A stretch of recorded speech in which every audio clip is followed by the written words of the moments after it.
तो क्या ये जो नाम जप है, ये भी ध्यान है? किसी दोस्त ने मेरा ओपिनियन जानना चाहा है।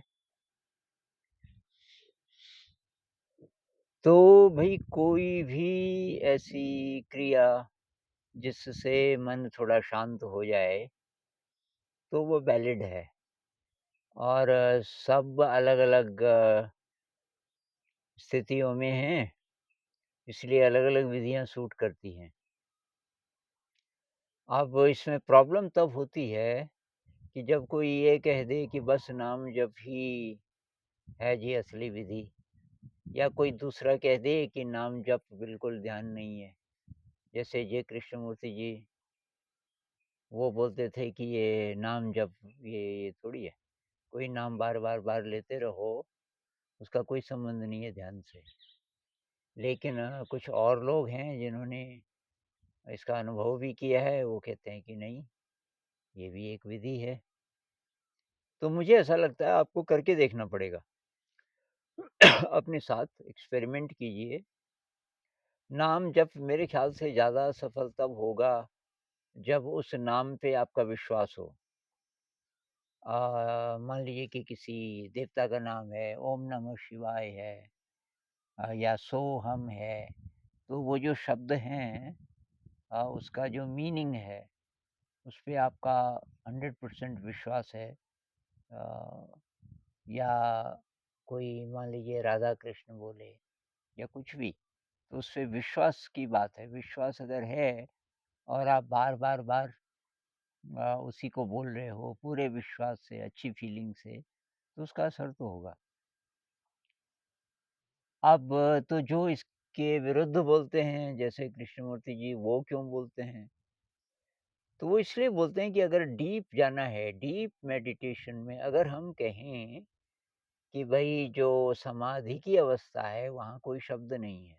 शब्द तो सारे इंसान ने बनाए, तो फिर शब्द का सहारा लेते तो आप वहाँ पहुँच नहीं सकते, तो शब्द को ड्रॉप करना पड़ेगा। अब मुझे ऐसा लगता है कि जब आपके मन में बहुत विचार आ रहे हों, तो आप ये नाम जप का सहारा ले सकते हो, अगर आपको सूट करे। नाम जप है, विज़ुअलाइज़ेशन है और भी टेक्निक्स हैं। कोई भी टेक्निक का उपयोग कर लीजिए, मन को थोड़ा-सा शांत करने के लिए। उसी तरीके से प्राणायाम का उपयोग करना चाहिए थोड़ा ध्यान से पहले। प्राणायाम से थोड़ा-सा अच्छी एनर्जी बन जाती है शरीर में। और अल्टीमेटली तो ये जहाँ नाम न हो, रूप न हो, जहाँ कुछ नहीं है, वहाँ पहुँचना है। लेकिन वहाँ पहुँचने के लिए कोई भी विधि है, वो वैलिड है। अच्छा, कुछ लोगों ने ये पूछा कि आनापानसति और विपस्सना में क्या फ़र्क है? तो दरअसल गोयनका जी जो कराते हैं, तो वो आनापानसति विपस्सना का ही पहला स्टेप है। आनापानसति का मतलब कि साँस की अवेयरनेस। साँस अंदर जा रही है, आपको पता चल रहा है, साँस बाहर जा रही है, आपको पता चल रहा है। लगातार साँस की अवेयरनेस, इसको बोलते हैं आनापानसति। सति का मतलब अवेयरनेस पाली भाषा में। तो ये गोयनका जी यहीं से शुरू करवाते हैं। 3 दिन तक, ये 10 दिन के कोर्स में 3 दिन तक आनापान होता है, आनापानसति। और उसके बाद फिर ये दूसरा स्टेप जो है, उसमें तब वो शरीर की अवेयरनेस और शरीर के अलग-अलग अंगों पे ध्यान ले जाना। और उसमें कहते हैं कि शरीर में जो सेंसेशंस आपको महसूस हो रहे हैं, वो पेनफुल भी हो सकते हैं, प्लेज़रेबल भी हो सकते हैं। तो अगर पेनफुल हैं, कष्टकारक हैं, तो ये मन में ये नहीं होना चाहिए कि ये क्यों कष्टकारक, क्यों अनुभव हो रहे हैं मुझे, सेंसेशंस शरीर में, उनको धक्का नहीं देना। और अगर प्लेज़र वाले हो रहे हैं, अच्छे लग रहे हैं, तो ये कोशिश नहीं होनी चाहिए कि ये फिर हों। इसी से रिलेटेड कुछ और सवाल कि मेरे को ऐसी अनुभूति हुई और अब हो ही नहीं रही, मैं कब से कोशिश कर रही हूँ, अ, किसी दोस्त का ऐसा भी था। तो इनके पीछे नहीं पड़ना चाहिए कि दिव्य अनुभूति कभी हुई तो वो फिर होगी।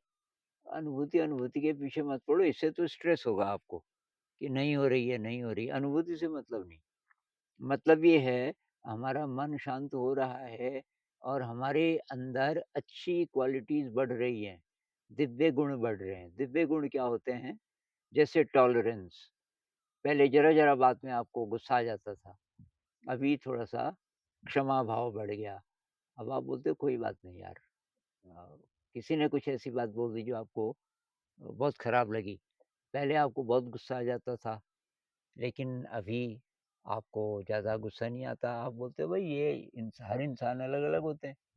अब उसकी ऐसी नेचर है तो वो उसका डिपार्टमेंट है। मैं क्यों परेशान हो जाऊँ? क्योंकि दुनिया में अलग प्रकार के लोग हैं। ऐसे हम परेशान होने लगे तब तो बहुत मुश्किल हो जाएगा। तो ये वाला अगर गुण बढ़ता जा रहा है आपके अंदर, इसका मतलब सब सही चल रहा है। तो 1-2 चीज़ें और मैं बोलना चाहूँगा, क्योंकि ये ऑनलाइन ये ध्यान तो मैं भी सिखा रहा हूँ आजकल, हर 2 हफ्ते में 1 बार संडे को। तो अब वो क्योंकि डेढ़ ही घंटे का है तो बहुत सारी बातें हो ही नहीं पाती। फिज़िकल एक्सरसाइज़ बहुत ज़रूरी है। और ये जो 10 डे विपस्सना है उसमें भी ये कमी है मेरे हिसाब से तो, क्योंकि सेंटर में जो जैसा करवाते हैं वहाँ तो सुविधा है नहीं। गोयनका जी बोलते हैं कि ये योगासन का है, इसके साथ योगासन से आप शुरू कर सकते हो, पर यहाँ फैसिलिटी नहीं है केंद्र में। उन्होंने वो 10 दिन का कोर्स ऐसा रखा है कि वो कम से कम समय में ज़्यादा से ज़्यादा बात समझ आ जाए। लेकिन जब आप घर पे करते हो तो एक्सरसाइज़ बहुत ज़रूरी है। या तो आसन करो, अगर आपको आसन योगासन पता है, नहीं पता डांस कर लो।